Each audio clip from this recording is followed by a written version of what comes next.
Assalamu alaikum dear students. You're learning English with Ali Ahmed, and my YouTube channel is Learn English with Ali Ahmed. English with Ali Ahmed. If you are interested in enhancing your spoken and written English, please do follow me on my YouTube channel. और आज की जो lecture है हमारे पास वो noun case से related है। इससे पहले लेक्चर में हमने नाउन केस के 3 केस हमने डिस्कस किए। नाउन इज सब्जेक्टिव केस इस्तेमाल होते हैं, ऑब्जेक्टिव केस में इस्तेमाल होते हैं और वोकेटिव केस में इस्तेमाल होते हैं। Today we are going to talk about genitive और पॉजेसिव केस। हम पॉजेसिव और जेनेटिव केस को आज डिस्कस करेंगे। जेनेटिव या पॉजेसिव केस में हम पोसेशन के बारे में बात करते हैं या रिलेशन के बारे में बात करते हैं।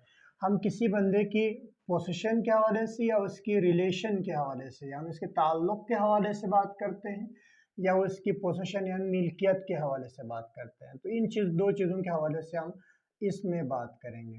अच्छा, जब हम मिल्कियत के बारे में बात करते हैं तो या तो वो लिविंग थिंग की हो सकती है, वो नॉन लिविंग थिंग की हो सकती है। अगर लिविंग थिंग की हम बात करते हैं तो लिविंग थिंग में सबसे पहले हम नाउन का तज़किरा करेंगे। नाउन के बाद हम अपॉस्ट्रोफी एस इस्तेमाल करेंगे। उसके बाद या तो हम पोजीशन दिखाएंगे या रिलेशन दिखाएंगे। मिसाल के तौर पर अकबर्स वॉच में वॉच अकबर की पोजीशन में आ जाता है, यानी he is possessing the watch. यहाँ पे हम अकरम की बात करें, अकरम्स ब्रदर, यहाँ पे ब्रदर जो अकरम की पोजीशन नहीं है बल्कि वो इसका रिलेशन है। तो रिलेशन दिखाने के लिए हम कह सकते हैं अकरम्स ब्रदर, अकरम का भाई। यहाँ पे इसके लिए हम अपॉस्ट्रोफी एस का इस्तेमाल करते हैं। लेकिन जब नॉन लिविंग के हम बारे में बात करते हैं, नॉन लिविंग थिंग के साथ एक चीज़ का आपने ख्याल रखना, वहाँ पे अपॉस्ट्रोफी एस का इस्तेमाल नहीं करेंगे। यानी आप ये नहीं कहेंगे कार्स व्हील्स नहीं कहेंगे, रूम्स डोर आप नहीं कहेंगे, इसी तरह मार्कर्स केप आप नहीं कहेंगे। ये चीज़ें गलत है, बल्कि आप उसको पोजीशन का तज़किरा पहले करेंगे, फिर उसके बाद जिस नाउन का पोजीशन आपने मेंशन करना वो बाद में आएंगे। मिसाल के तौर पर आप इस्तेमाल करेंगे व्हील्स ऑफ द कार, ये बेहतर है, कार्स व्हील कहना गलत है। लेकिन इसमें कुछ एक्सेप्शंस है, kindly you have to remember the exceptions. पहला एक्सेप्शन ये, if that is the name of place, अगर नेम ऑफ प्लेस हो तो इस सूरत में इसके साथ अपॉस्ट्रोफी एस का इस्तेमाल की जा सकती है।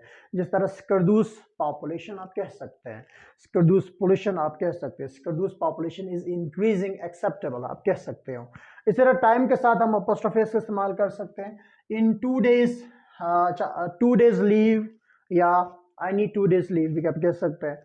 उसके साथ टाइम के साथ भी आप अपॉस्ट्रोफी एस का इस्तेमाल कर सकते हो। इसके अलावा ईडियम्स वगैरह के साथ जिसका कोई लिटरल मीनिंग नहीं होते, डिक्शनरी मीनिंग नहीं होते, बल्कि आपको रट के याद करना पड़ता है, ईडियम्स वगैरह के साथ भी आप अपॉस्ट्रोफी एस का इस्तेमाल कर सकते हैं। एट एन आर्म्स लेंथ, इसके जरिए या आर्म्स के साथ हमने अपॉस्ट्रोफी एस का इस्तेमाल किया है क्योंकि ईडियम है। यानी एट एन आर्म्स लेंथ का मतलब होता है किसी चीज़ को दूर रखना, किसी पर्सन को भी हो सकता है। उसके बाद हमारे पास नेक्स्ट है हेवनली बॉडीज, यानी वट एवर थिंग जो आपके पास खला में, फ़ज़ा में जो तैरती हुई नज़र आते हैं उसको हम हेवनली बॉडीज़ कहते हैं, जिसमें जितनी भी सैयारे हैं, प्लैनेट्स हैं, जितनी भी सितारे हैं और जितनी भी सेटेलाइट्स हैं, वो सारे के सारे हेवनली बॉडीज़ में आ जाएंगे। इसी तरह मून सरफेस आप कह सकते हैं, सन्स रेस आप कह सकते हैं। तो बहुत सारी इस तरह की चीज़ आपको मिल जाएगी। उसके अलावा हम बात करते हैं पर्सोनिफिकेशन की। पर्सोनिफिकेशन का मतलब होता है किसी नॉन लिविंग के साथ ऐसे बिहेव करना जैसे कोई लिविंग थिंग हो। यहाँ पे आप देखें कोर्ट्स ऑर्डर, देखा जाए तो लिटरली कोर्ट तो कोई ऑर्डर नहीं देता, ऑर्डर तो जज देते, लेकिन हम कोर्ट्स ऑर्डर कह के यानी किसी नॉन लिविंग चीज़ के लिए हम ऐसे मुखातब हो रहे हैं जैसे वो लिविंग थिंग हो। तो इन सब के साथ आप अपॉस्ट्रोफी इस्तेमाल कर सकते हैं। इसके अलावा किसी भी किस्म के नॉन लिविंग के साथ आप अपॉस्ट्रोफी इस्तेमाल नहीं कर सकते। यहाँ तक अगर बात समझ आ गई, अब आ जाते हैं लिविंग थिंग की तरफ। अगर लिविंग थिंग में आपके पास जो नाउन मौजूद है उस नाउन के आखिर में हिसिंग साउंड मौजूद है, यानी साउंड उसके आखिर में मौजूद है, तो इसके साथ अपॉस्ट्रोफी यानी अगर नहीं है, सॉरी, अगर जो आपके पास हिसिंग साउंड इस साउंड के साथ नहीं है तो इसके साथ अपॉस्ट्रोफी का इस्तेमाल आप कर सकते हैं। यानी अगर कोई नाउन आपने ऐसा देखा है इस नाउन के आखिर में कोई हिसिंग साउंड मौजूद नहीं है, चाहे ये नाउन सिंगुलर हो चाहे नाउन प्लूरल हो, इनके साथ अपॉस्ट्रोफी आप इस्तेमाल कर सकते हैं। मिसाल के तौर पर इमरान्स कार, अपॉस्ट्रोफी इसके साथ हमने इस्तेमाल किया है, सिंगुलर नाउन है। इसी तरह चिल्ड्रंस पार्क के अंदर चिल्ड्रन प्लूरल नाउन है, दोनों के आखिर में हिसिंग साउंड नहीं है बल्कि एन का साउंड है, एम का साउंड हो सकता है, लेकिन एस का साउंड नहीं होना चाहिए। हिसिंग साउंड जिसको स्नेक साउंड भी कहते हैं, साउंड को हम स्नेक साउंड या हिसिंग साउंड कहते हैं। किसी भी नाउन के जो लिविंग थिंग के हम बार बात करते हैं उसके आखिर में अगर हिसिंग साउंड मौजूद नहीं है उसके साथ आप अपॉस्ट्रोफी का इस्तेमाल कर सकते हैं, कोई इश्यू नहीं है। लेकिन फर्ज करते हैं कोई नाउन ऐसा है चाहे वो सिंगुलर हो चाहे वो प्लूरल हो, इन दोनों सूरतों में चाहे वो सिंगुलर है चाहे वो प्लूरल है, लेकिन इसके आखिर में अगर हिसिंग साउंड मौजूद है तो आप अपोस्ट्रोफी तो इस्तेमाल करोगे, वो तो आप इस्तेमाल करना ही करना है, लेकिन एस का इस्तेमाल आप नहीं करेंगे। तो यहाँ पे आप देखेंगे अब्बास आखिर में एस साउंड यानी हिसिंग साउंड मौजूद है, इसके साथ एक और अपोस्ट्रोफी या एक और एस आप इस्तेमाल करेंगे तो ये अब्बासिस बन जाएगा। इसी तरह अनीसिस बन जाएगा। तो ये सिस साउंड हिसिंग साउंड होती है, इसकी जरूरत नहीं होती, इसलिए हम सिर्फ अपोस्ट्रोफी इस्तेमाल करते हैं और एस इस्तेमाल नहीं करते, एस को अवॉइड करना है। अब्बास बुक, अनीस फ्रेंड, इन दोनों में हम जो बात करें, एक में रिलेशन में, दूसरे में हम पोसेशन में बात कर रहे हैं। इन दोनों में आप देखिए अब्बास और अनीस के आखिर में एस का साउंड मौजूद है, जिसको हम हिसिंग साउंड कहते हैं, इस वजह से इसके साथ आप अपोस्ट्रोफी इस्तेमाल नहीं करें। अपोस्ट्रोफी तो इस्तेमाल करें लेकिन एस इस्तेमाल नहीं करें।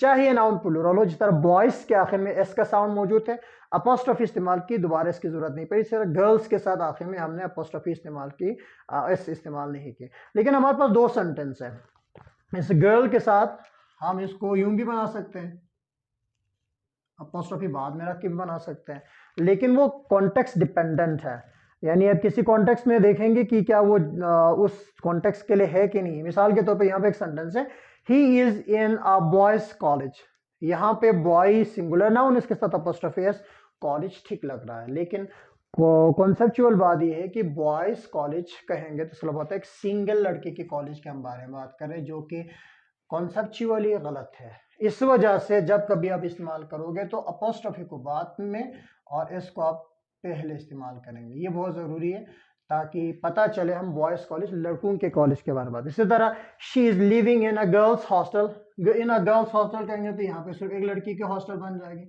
लिहाजा इसके लिए हमें एस को पहले लाना, अपोस्ट्रोफी को बाद में लाना, ताकि ग्रामेटिकली और कंसेप्चुअली ठीक हो जाए, ये बहुत ज़रूरी है। आप लोगों को भी प्रैक्टिस करनी चाहिए the use of apostrophe s, बहुत ज़्यादा मामलात में पूछे जाते हैं। If you are interested to learn them in detail in further detail में अगर आपने डिस्कस करना है या आपको इंटरेस्ट है तो please do visit my channel और इसके ऊपर आप कमेंट कीजिएगा, I will make further videos on this. For now it's bye bye from my side, thank you so much.